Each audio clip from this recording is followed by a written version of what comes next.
Doctor صاحب جتنے بھی ہمارے مذہبی قائدین ہیں، اگر میں لفظ استعمال کر سکتا ہوں، مذہبی قائدین ہیں، کیا ان کے اوپر اعتدال کی ذمہ داری کسی بھی ایکسپریشن ہے، وہ محبت کی ایکسپریشن ہو یا نفرت کی ایکسپریشن ہو، وہ زیادہ نہیں ہے؟ میرے پاس غلطی کرنے کا چانس اور چوائس ہو سکتی ہے، ہو جو نہیں کرنی چاہیے، لیکن آپ کے پاس تو وہ بھی نہیں ہے. دیکھیں، سب سے پہلے تو رسول اکرم صلی اللہ علیہ وآلہ وسلم کی ذات والا صفات کو ہمارے لیے آئیڈیل اور اسوہ حسنہ قرار دیا. بے شک. اس کے بعد اگر یہ حدیث جو ہے کہ العلماء ورثۃ الانبیاء، تو ان کے جو وارث ہیں ان کو بھی وہی نمونہ پیش کرنا چاہیے. جی، لہٰذا میں سمجھتا ہوں کہ شدت پسندی کسی طور پر بھی ممدوح نہیں ہے. کبھی بھی اس کو اچھا کسی نے کہا. شدت پسندی والا بندہ جو ہے وہ پھر عالم کیسے ہو سکتا ہے؟ وہی بات آ گئی نا. دیکھو نا، لما تقولون ما لا تعقلون، قرآن نے تو معیار قائم کر دیا نا. امام محمد باقر علیہ السلام فرمان ہے، عالم اسے کہتے ہیں جو علم پر عمل کرتا ہو، خالی چیزیں جان لینے والا عالم نہیں ہے. تو اس لیے ایک تو یہ ہے کہ عمل سب سے پہلی شرط ہے. دوسری بات یہ ہے کہ اگر رسول اکرم صلی اللہ علیہ وآلہ وسلم جیسی ذات کو یہ کہا گیا کہ اپنے اندر شدت پیدا نہ کرو وگرنہ یہ ساتھی بکھر جائیں گے، کہا کس کو ہے؟ جو رحمت للعالمین کو، حلیم ترین کو، رحیم، رؤوف الرحیم جس کو خدا کہہ رہا ہے. جی، تو بات یہ ہے کہ یہ شدت پسندی نفرت کا باعث بنتی ہے، پیار کا باعث نہیں بنتی. رہ گئی بات محبت کی، تو محبت کی شدت کا اظہار کوئی معنی نہیں رکھتا. تمہارا عمل اور کردار اس کو واضح کرے گا کتنا. یعنی محبت کا مطلب یہ ہے کہ ایک چیز آپ کی کہیں کہ میں رسول سے محبت کرتا ہوں اور سیرت اور سنت میں عمل نہ کریں، نہ وہ تو نہ ہوا نا. وہ دکھاوا کہنے کا کچھ، کرنے کا کچھ. بات تو یہ ہے کہ برداشت کس حد تک ہے میری.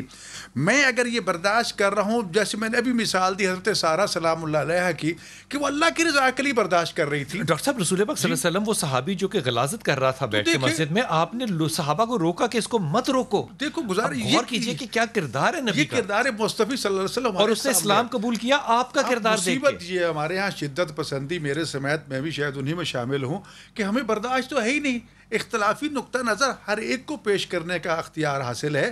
سنو اس کی بات کو، اگر پسند ہے لے لو، نہیں تو چھوڑ دو. اچھا، ایک دوست نے بڑی خوبصورت بات کی. میں اس کو کہہ رہا تھا کہ علماء کو علمی گفتگو کرنے کا اختلافی پہلو رائٹ ہے. اس نے کہا ان کو علمی بحث کرنے کا بھی حق ہے، ان کو جاہل بات کرنے کا بھی حق آپ دیں.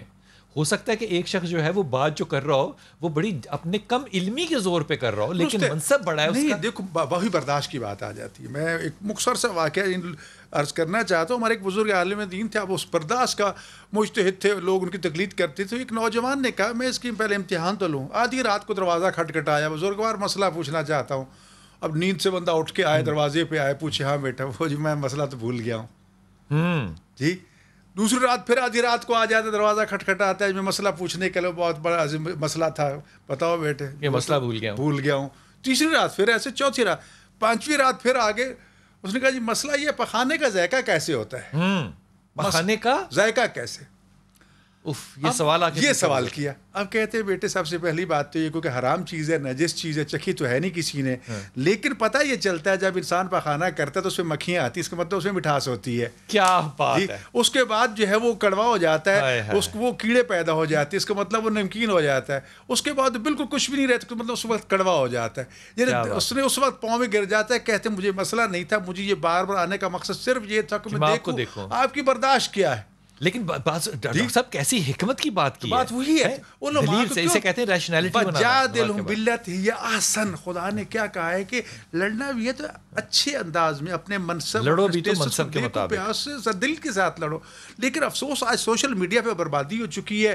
اور پھر میں یہاں دستبستہ عرض کرنا چاہتا ہوں سامعین کو یہ سامنے رکھ کے کہ آپ جس نظریے سے تعلق رکھتے ہیں آپ کو اختیار ہے، لیکن خدا را اس وقت اس دشمن کو پہچانے جو سوشل میڈیا پہ ہمیں آپس میں لڑانے کی کوشش کرتا ہے. ایک مسئلہ کے خلاف بات کرے گا، خود ہی دوسری طرف آ کے اس کو لائک کرے گا، 4 گالیاں نکالے گا، پھر اس کے بعد ایک سلسلہ شروع ہو جاتا ہے. اور ہم سمجھتے ہیں کہ شاید یہ میرا ہم یہ یا میرے نظریے کا نہیں، قطعاً نہیں. وہ نہ کسی مسلمان کا دوست ہے، نہ وہ انسانیت کا دوست ہے. فرقے تو بہت بات کی بات ہے. اس وقت بہت ضرورت ہے وطن عزیز جن حالات سے گزر رہا ہے، اس میں ہمیں ایسے فتنہ پرور لوگوں سے بچنا ہوگا. اور خاص طور پہ اب جو مہینے آنے والے اس وقت یعنی بہت سی سازشیں پکڑی جا چکی ہیں کہ وہ اتنی شدت پسندی پیدا کر دو کہ ہم 10 پہ گریبان ہو جائیں.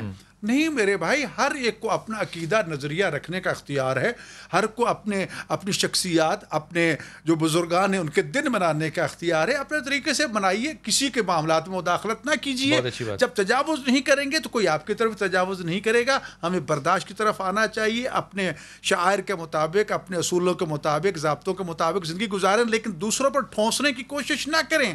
ٹھونسنے سے جو ہے وہ تقریباً لائق رفع الدین یہیں پر آ جاتا ہے کہ تمہیں کس نے اختیار دیا کہ اپنا نظریہ دلیل کے ساتھ لاؤ گے تو ہو سکتا ہے کوئی قائل ہو جائے، لیکن طاقت پہ بلبوتے کے ساتھ ممکن نہیں۔ جو زندہ ہوا وہ دلیل سے ہوا، اور جو ہلاک ہوا وہ دلیل سے ہوا۔ دلیل سے ہوا۔